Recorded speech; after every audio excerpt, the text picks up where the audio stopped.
Welcome to me Pramila recipes. ఇవాల్టి ఎపిసోడ్లో నేను మీకు చెప్పబోయే రెసిపీ వచ్చేసి రాగి ఇడ్లీ అండి. ఇది హెల్త్కి కూడా చాలా మంచిదండి.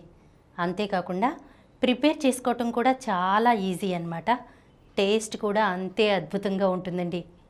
ఈ రాగి ఇడ్లీని తయారు చేసుకోవడం కోసం ముందుగా ఒక గిన్నెలో 1 కప్పు మినపగుళ్ళను వేసుకోవాలండి.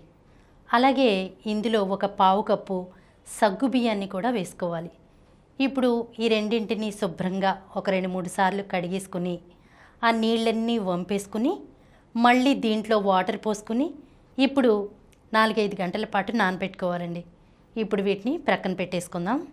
ఇప్పుడు ఇంకో గిన్నెలోకి మనం ఏ కప్పుతో అయితే మినపగుళ్ళను కొలుసుకున్నామో అదే కప్పుతో 1 కప్పు మినపగుళ్ళకి 2 కప్పుల రాగి రవ్వను వేసుకోవాలన్నమాట. ఇందులో 1 కప్పు తెల్ల ఇడ్లీ రవ్వ ఉంటుంది కదా, దాన్ని కూడా వేసుకోవాలి.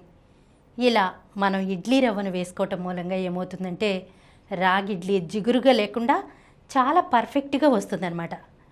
ఇప్పుడు 2-3 సార్లు శుభ్రంగా కడిగేసుకుని ఆ నీళ్ళన్నీ వంపేసేసి మళ్ళీ వాటర్ పోసుకుని ఒక 4-5 గంటల పాటు వీటిని కూడా నానబెట్టుకోవాలన్నమాట. మనం ఒక 5 గంటల తర్వాత మనం మూత తీసి చూస్తే మినపగుళ్ళు రవ్వ 2 కూడా చక్కగా నాని ఉంటాయన్నమాట. ఇప్పుడు ఈ రెండిట్లో ఉన్నటువంటి వాటర్ అంతా కూడా వంపేసుకోవాలి. ఇప్పుడు ఒక మిక్సీ జార్ తీసుకుని అందులో ఈ సగ్గు బియ్యం మినపగుళ్ళు ఉన్నాయి కదా, వాటిని వేసుకుని తగినన్ని నీళ్లు తీసుకుని కొంచెం కొంచెం వాటర్ యాడ్ చేసుకుంటూ దీన్ని మెత్తగా గ్రైండ్ చేసుకోవాలన్నమాట. పిండి చాలా మెత్తగా ఉండాలండి. ఈ కన్సిస్టెన్సీలో ఉంటే సరిపోతుందన్నమాట. ఇప్పుడు ఈ పిండిని ఒక గిన్నెలోకి తీసేసుకోవాలి.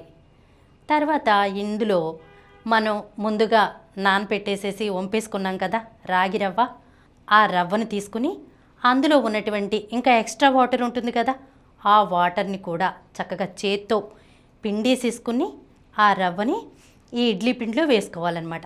తర్వాత ఇందులో రుచికి సరిపడా ఉప్పుని యాడ్ చేసుకోవాలి. ఇప్పుడు ఈ రవ్వ, ఇడ్లీ పిండి, ఉప్పు బాగా కలిసేలాగా కలుపుకోవాలి. ఇలా కలుపుకున్న తర్వాత దీని మీద మూత పెట్టేసుకుని ఒక 8 గంటల పాటు నానబెట్టుకోవాలండి.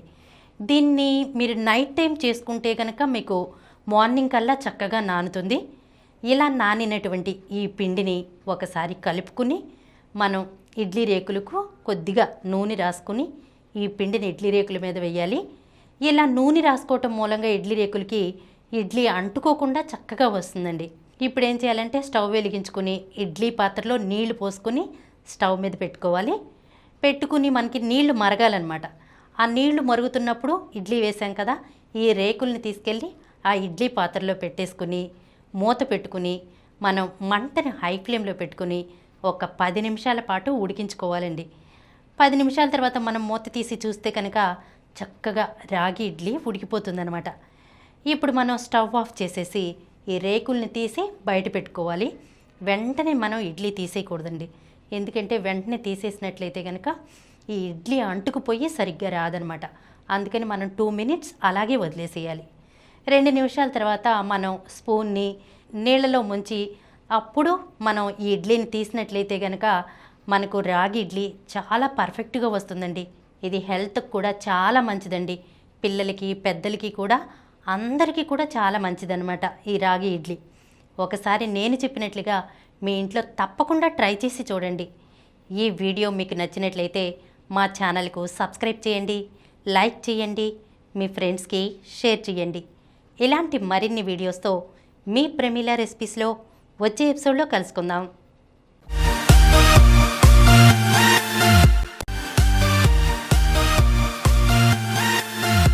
ఈ కార్యక్రమం మీకు ఎంతో నచ్చింది కదా. ఇటువంటి మరిన్ని వీడియోల కోసం అనతి కాలంలోనే 20 కోట్లకు పైగా వ్యూస్ సాధించిన సమరం ఛానల్ సమర్పించు సమరం ఫుడ్ ఛానల్కు సబ్స్క్రైబ్ చేయండి, లైక్ చేయండి, మీ ఫ్రెండ్స్కి షేర్ చేయండి. అలాగే ప్రక్కనున్న గంట సింబల్ని ప్రెస్ చేయడం మర్చిపోకండి.